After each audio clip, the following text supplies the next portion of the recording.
Look, I don't want to just be a repetitive guy here, but do you think, Lisa Murkowski, that seems designed, that they screwed you in a premeditated fashion?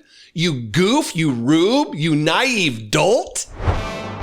Remember when the spending bill, the big, beautiful bill, when it got passed, and Lisa Murkowski from Alaska worked a deal that was going to help, it was going to carve out subsidies and giveaways just for Alaska that were not provided in the bill at large. But she negotiated a deal that was going to treat Alaska special, different. And when confronted about this by a journalist in the hallway, she did like the 10 or 12 second stare down. I think it was Ryan Nobles from CNN. Like, incredulous that how dare you ask me these questions? Now she's singing a little different tune. She's actually being quoted by the Anchorage Daily News. Murkowski feels cheated by the Trump administration because they have reneged on the agreement. The carve-outs are now null and void because of an executive order, which you can't nullify law with executive order. You can't nullify spending or appropriation through executive order. But Donald Trump doesn't follow any rules, any constitutional mandates or edicts, even though he swore an oath to the Constitution. So again, here's the headline: Murkowski feels cheated by Trump administration actions against wind and solar projects. Senator Lisa Murkowski says she feels cheated after she won a concession in a recently passed tax and spending law to protect wind and solar projects, only to see the president and his administration issue recent orders that she says seem designed to quickly quash such projects. I feel cheated, she said in an interview Friday. I feel like we made a deal and then hours later, a deal was made to somebody else. Oh, is that right, Lisa Murkowski? Do you feel cheated? Did you enter into agreements with people who have no honor, no integrity, no decency, who are liars? And now you feel cheated? You cheated the rest of America by voting for something that would only benefit, allegedly, ostensibly, Alaska. And now you feel cheated because you believed Donald Trump was a man of his word. You believe that the remainder of the Republican Party were individuals of their word? Maybe you're too naive to hold the office you hold, Lisa Murkowski. What do you think of that?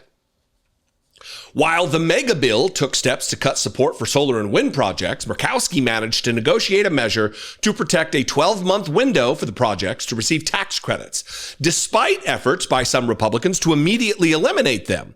The interesting thing here, you'll learn from this next paragraph, it was several years less than the tax credit window allowed under the Inflation Reduction Acts approved by Democrats under former President Joe Biden in 2022. She's fighting to keep something that was already in law that Joe Biden and Democrats had worked so hard to actually protect the people, the economy in Alaska.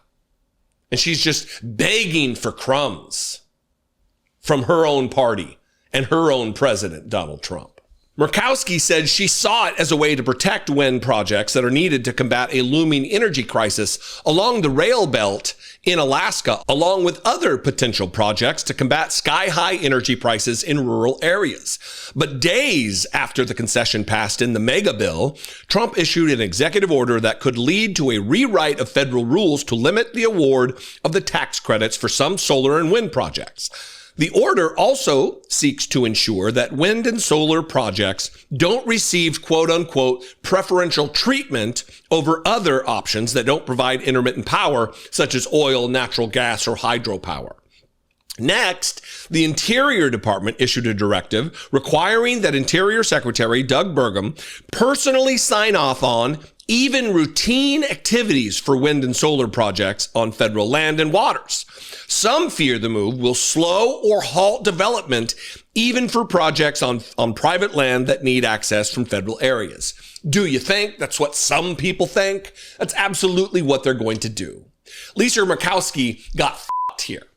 And in the process, she f***ed the people of Alaska. She fucked her constituency. She was fucked by the Republican Party, and I guess fucks roll downhill because she's just going to let it spill all over the good people of Alaska. Murkowski said that the executive order just pulls the rug out from underneath the deal she'd made for the year-long window for tax credits. Quote, I read it as just a total affront to what we had negotiated, she said. Quote, to me, it's just reckless by the administration and seems designed to move toward a repeal of the tax credit, she said. Again, look, I don't want to just be a repetitive guy here, but do you think, Lisa Murkowski, that seems designed, that they screwed you in a premeditated fashion? You goof, you rube, you naive dolt. This is either her trying to cover for herself, like, oh, I really believed in them, or she knew this is what the case was going to be, but it gives her plausible deniability so she can continue to be elected and continue to harm the people of Alaska. Wake up. Wake up, conservatives in Alaska. This isn't helping you. This isn't helping your state. This isn't helping your economy. This isn't helping your jobs. This is collusion, conspiracy.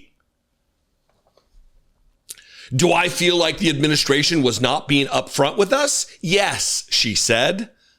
Do you think? I said, well, I got a hard-won fight on this as a clean energy provision, she says.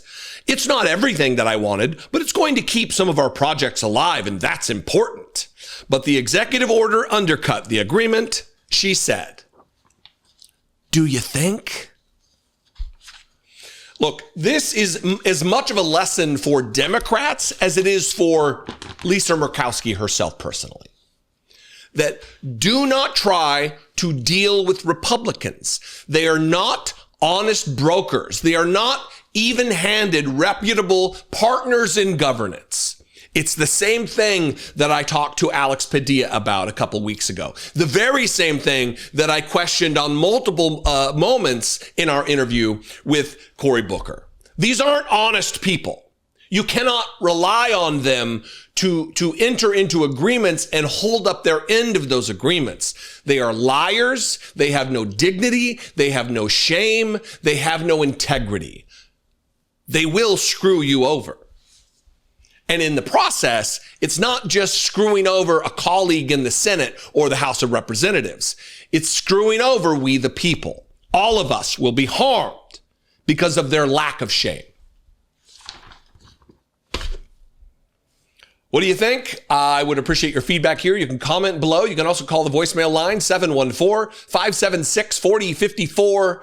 Of course, you can email me daily@dollemore.com. And as always, I want to hear from you if you're an Alaskan. If you are represented by Lisa Murkowski, I would love to hear from you.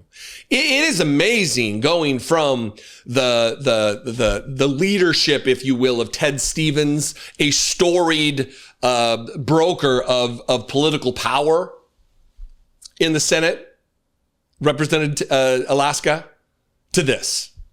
Just getting worked. A rube. Gross. Anyway, what do you think? I want to hear from you. I'll see you next time. Be genuine. Take care of one another.